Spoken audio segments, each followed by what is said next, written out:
আসসালামু আলাইকুম। সংবাদে আপনাদের সবাইকে স্বাগত জানাচ্ছি। আমি ফিরোজ তোহা। শুরুতেই সংবাদ শিরোনাম। বাংলাদেশের সর্বশেষ গুরুত্বপূর্ণ আপডেট সংবাদ আপনাকে স্বাগত। শুরুতেই সংবাদ শিরোনাম, পরে বিস্তারিত। শুরুতেই জানাব, আমেরিকার গোয়েন্দা প্রধানের সঙ্গে শেখ হাসিনার বৈঠকের দাবি, জানুন সত্যতা। গত বছর জুলাই আগস্টে অভ্যুত্থানে ক্ষমতা ছেড়ে পালিয়ে যাওয়ার পর থেকে ভারতে অবস্থান করছেন সাবেক প্রধানমন্ত্রী শেখ হাসিনা। সেখানে অবস্থানরত অবস্থায় সম্প্রতি এই মুহূর্তে কলকাতায় বঙ্গবন্ধু কন্যা প্রধানমন্ত্রী শেখ হাসিনা বৈঠক করবেন আমেরিকার গোয়েন্দা প্রধান তুলসী গ্যাবার্ডের সাথে। শীর্ষক একটি ভিডিও সামাজিক যোগাযোগ মাধ্যম ফেসবুকে প্রচার করা হচ্ছে। তবে আন্তর্জাতিক স্বীকৃত বাংলাদেশের ফ্যাক্ট চেকিং বা তথ্য যাচাইকারী প্রতিষ্ঠান রিমার স্ক্যানারের অনুসন্ধান থেকে জানা গেছে, পুরনো একটি ভিডিওকে বর্তমানের বলে প্রচারিত করা হচ্ছে। এই ভিডিওটি মিথ্যা এবং ভিত্তিহীন। এরপর জানাবো, মব তৈরি করে পুলিশকে মারধরের ঘটনায় আটক 12। মব তৈরি করে চট্টগ্রাম নগরীর পতেঙ্গা আউটার রিং রোডে চেকপোস্টে দায়িত্বরত পুলিশের উপপরিদর্শক এসআই ইউসুফ আলীকে মারধরের ঘটনায় জড়িত 12 জনকে আটক করেছে পুলিশ। মঙ্গলবার 4 মার্চ স্বরাষ্ট্র মন্ত্রণালয়ের জনসংযোগ কর্মকর্তা ফয়সাল হাসান এক সংবাদ বিজ্ঞপ্তির মাধ্যমে এই তথ্য জানিয়েছে।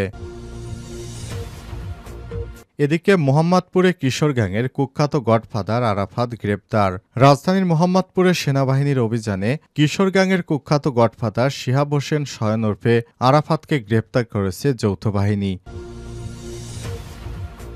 এবারে জানাবো, রাজধানীতে চলন্ত গাড়িতে ভয়াবহ আগুন, যানজটে আটকা ফায়ার সার্ভিসের গাড়ি। রাজধানীর হাতিঝিলে একটি চলন্ত গাড়িতে অগ্নিকাণ্ডের ঘটনা ঘটেছে। ইতিমধ্যে অগ্নিকাণ্ডের ভিডিও সামাজিক যোগাযোগ মাধ্যমে ছড়িয়ে পড়েছে। তবে যানজটের কারণে ঘটনাস্থলে পৌঁছতে বেগ পোহাতে হচ্ছে ফায়ার সার্ভিসের গাড়ির।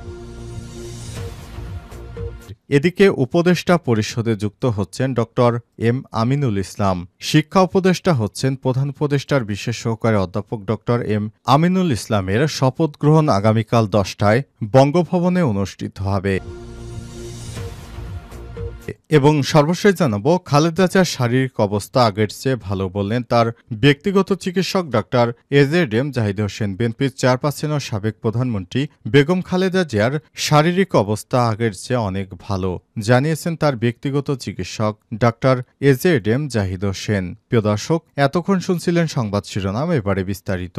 তবে তার আগে বন্ধুরা, অনুরোধ থাকবে সংবাদটিতে একটি লাইক দিন। এই চ্যানেলে আপনি নতুন হয়ে থাকলে আমাদের সংবাদটি দেখতে দেখতে চ্যানেলটি সাবস্ক্রাইব করে রাখুন। কমেন্ট করে বন্ধুরা আপনার মূল্যবান মতামত জানিয়ে দিন আপনি বিশ্বের কোন দেশ থেকে বা বাংলাদেশের কোন স্থান থেকে আমাদের সংবাদটি দেখছেন এবং শুনছেন। এবারে বিস্তারিত। আমেরিকার গোয়েন্দা প্রধানের সঙ্গে শেখ হাসিনার বৈঠকের দাবি, জানুন সত্যতা। গত বছরের জুলাই আগস্টে অভ্যুত্থানে ক্ষমতা ছেড়ে পালিয়ে যাওয়ার পর কলকাতায় অবস্থান করছেন সাবেক প্রধানমন্ত্রী শেখ হাসিনা। সেখানে অবস্থানরত অবস্থায় সম্প্রতি এই মুহূর্তে কলকাতায় বঙ্গবন্ধু কন্যা প্রধানমন্ত্রী শেখ হাসিনা বৈঠক করবেন আমেরিকার গোয়েন্দা প্রধান তুলসী গ্যাবার্ডের সাথে। শীর্ষক একটি ভিডিও সামাজিক যোগাযোগ মাধ্যম ফেসবুকে প্রচার করা হচ্ছে। তবে আন্তর্জাতিক স্বীকৃত বাংলাদেশের ফ্যাক্ট চেকিং বা তথ্য যাচাইকারী প্রতিষ্ঠান রিমার স্ক্যানারের অনুসন্ধান থেকে জানা যায়, পুরনো সরকারি সফরের ভিডিওতে যুক্তরাষ্ট্রের জাতীয় গোয়েন্দা প্রধান তুলসী গ্যাবার্ডের সঙ্গে বাংলাদেশের সাবেক প্রধানমন্ত্রী শেখ হাসিনার বৈঠক দাবিটি প্রচার করা হচ্ছে, সেটি ভুয়া। সোমবার 3 মার্চ এ বিষয়ে একটি প্রতিবেদন প্রকাশ করে রিমার স্ক্যানার। এ বিষয়ে অনুসন্ধানে স্ট্রিং নিউজ নামের একটি ইউটিউব চ্যানেল 2019 সালের 23শে নভেম্বর কলকাতায় পা রেখে কি বললেন বাংলাদেশের প্রধানমন্ত্রী শেখ হাসিনা, শুনুন শিরোনামে প্রকাশিত একটি ভিডিও খুঁজে পাওয়া যায়। এই ভিডিওটি শেখ হাসিনার বিভিন্ন ফেসবুক পেজ ও গ্রুপ থেকে বিষয়টিকে বর্তমানের ভিডিও বলে প্রচার করা হচ্ছে। আসলে ফ্যাক্ট চেক রিমার স্ক্যানার তথ্য যাচাইকারী প্রতিষ্ঠান জানিয়েছে এ সংবাদটি অনেক আগের, এটি ভুয়া এবং মিথ্যা বানোয়াট। মব তৈরি করে পুলিশকে মারধরের ঘটনায় আটক 12। মব তৈরি করে চট্টগ্রাম নগরীর পতেঙ্গায় আউটার রিং রোডে চেকপোস্টে দায়িত্বরত পুলিশের উপপরিদর্শক এসআই ইউসুফ আলীকে মারধরের ঘটনায় জড়িত 12 জনকে আটক করেছে পুলিশ। আজ মঙ্গলবার 4 মার্চ স্বরাষ্ট্র মন্ত্রণালয়ের জনসংযোগ কর্মকর্তা পরিচালক ফয়সাল হাসান এক সংবাদ বিজ্ঞপ্তিতে সব তথ্য জানিয়েছেন। সংবাদ বিজ্ঞপ্তিতে বলা হয়েছে, গত 28 ফেব্রুয়ারি মব তৈরি করে চট্টগ্রাম নগরীর পতেঙ্গা আউটার রিং রোডে চেকপোস্টে দায়িত্বরত কর্তব্যরত পুলিশ উপপরিদর্শক এসআই ইউসুফ আলীকে মারধরের ঘটনায় জড়িত সবাইকে আটক করেছে পুলিশ। এতে বলা হয়েছে, ঘটনার দিন ২৮ ফেব্রুয়ারি জনতা মব সৃষ্টিকারী দুইজনকে তাৎক্ষণিক পুলিশে সোপর্দ করা হয়। এর আগে খবর পেয়ে সৈকত এলাকায় টহলরত পতেঙ্গা থানা পুলিশের একটি দল ও আশপাশের লোকজন এসে উপপরিদর্শক ইউসুফ আলীকে উদ্ধার করে।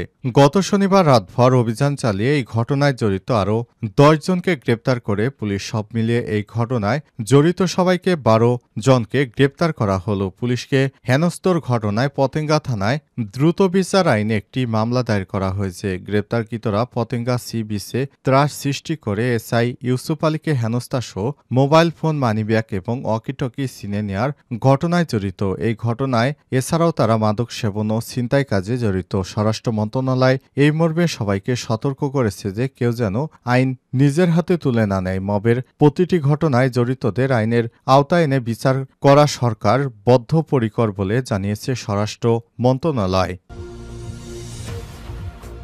রাজধানীর মোহাম্মদপুরে কিশোর গ্যাংয়ের কুখ্যাত গডফাদার আরাফাত গ্রেপ্তার। রাজধানীর মোহাম্মদপুরে সেনাবাহিনীর অভিযানে কিশোর গ্যাংয়ের কুখ্যাত গডফাদার শিহাব হোসেন শয়ন ওরফে আরাফাতকে গ্রেপ্তার করা হয়েছে। তার বিরুদ্ধে একাধিক অভিযোগ রয়েছে। এছাড়াও গত জুলাই শিক্ষার্থীদের বিক্ষোভ দমনের অভিযোগেও তার বিরুদ্ধে আরও ২টি মামলা দায়ের করা হয়। জানা যায়, শিহাব হোসেন শয়ন ওরফে আরাফাত আগে মিরপুরের শীর্ষ সন্ত্রাসী শাহাদাতের সঙ্গে যুক্ত ছিলেন। ঢাকা দক্ষিণের ১৮৩২ নম্বর ওয়ার্ডের কাউন্সিলর ফোরকান এবং রাষ্ট্রনের সঙ্গেও তার ঘনিষ্ঠ সম্পর্ক রয়েছে। গত ৫ই আগস্ট ঢাকা থেকে শেরপুরে পালিয়ে যান তিনি। তবে সম্প্রতি আগারগাঁয়ে অবস্থিত তার সন্ত্রাসী বাহিনী পুনর্গঠিত হওয়ার উদ্দেশ্যে ঢাকায় ফিরে আসেন তিনি। গোয়েন্দা তথ্য অনুযায়ী সেনাবাহিনী তার সম্ভাব্য আগমন পয়েন্টে ২টি চেকপোস্ট স্থাপন করে এবং ফলস্বরূপ তাকে মোটরসাইকেল চালানোর সময় মানিক মিয়া অ্যাভিনিউ থেকে গ্রেপ্তার করা হয়। তার পরিচয় নিশ্চিত হওয়ার পর তার দেয়া তথ্যের ভিত্তিতে তার ২ সহযোগী হৃদয় শখকে আগারগাঁও থেকে গ্রেপ্তার করা হয়। অভিযুক্ত এবং আরও সহযোগীদের পরবর্তী আইনি প্রক্রিয়ার জন্য শেরেবাংলা থানায় হস্তান্তর করা হয়েছে। এদিকে সেনাবাহিনীর এক দায়িত্বশীল কর্মকর্তা জানান, জনমনে শান্তি ও শৃঙ্খলা ফিরিয়ে আনতে তারা তাদের অভিযান অব্যাহত রাখবে এবং সন্ত্রাসীদের খোঁজ পাওয়া গেলে সাধারণ মানুষকে সেনা ক্যাম্পে তথ্য দেওয়ার আহ্বান জানিয়েছেন তিনি।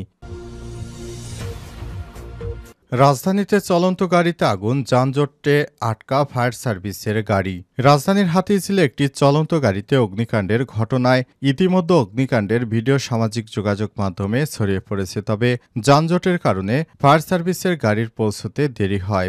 মঙ্গলবার ৪ মার্চ দুপুর ১২টা ২৫ দিকে এই অগ্নিকাণ্ডের খবর পায় ফায়ার সার্ভিস। আধা ঘন্টা চেষ্টা করে ঘটনাস্থলে পৌঁছতে পারেনি ফায়ার সার্ভিস। ফায়ার সার্ভিসের ডিউটি অফিসার, সদর দপ্তরের ডিউটি অফিসার লিমা খানম জানান, রাজধানীর হাতিঝিলে একটি ওভারপাসে ওঠার মুখে চলন্ত একটি গাড়িতে অগ্নিকাণ্ডের ঘটনা ঘটে। দুপুর ১২টা ২৫ খবর পাওয়ার পর তেজগাঁও স্টেশন থেকে ঘটনাস্থলে ২টি ইউনিট পাঠানো হয়েছে। ১২টা ৫০ ঘটনাস্থলে ফায়ার সার্ভিসের গাড়ি পৌঁছাতে পারেনি। প্রত্যক্ষদর্শীরা জানিয়েছে, হাতিঝিল ওভারপাসে একটি মাইক্রোবাস আকস্মিক অগ্নিকাণ্ডের ঘটনা ঘটে, যার ফলে সংশ্লিষ্ট সড়কে যান চলাচল বন্ধ হয়ে যায়। এই ঘটনা এখন পর্যন্ত হতাহতের কোনো খবর পাওয়া যায়নি, তবে গাড়িটি পুড়ে গেছে। এছাড়া বিকল্প পথ ব্যবহার করতে পরামর্শ দেওয়া হচ্ছে ডিএমপির পক্ষ থেকে। হাতিঝিল থানার officer in charge OC Mohammad Raju বলেছেন, যান্ত্রিক ত্রুটির কারণে হাতিঝিল মহানগর ব্রিজের উপর একটি প্রাইভেট কারে আগুন লাগার ঘটনা ঘটে।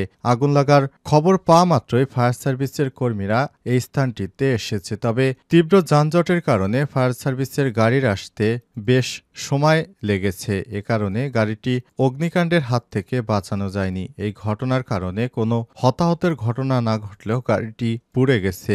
এখন বাকি উদ্ধার কাজ পরিচালিত করছে ফায়ার সার্ভিসের কর্মীরা।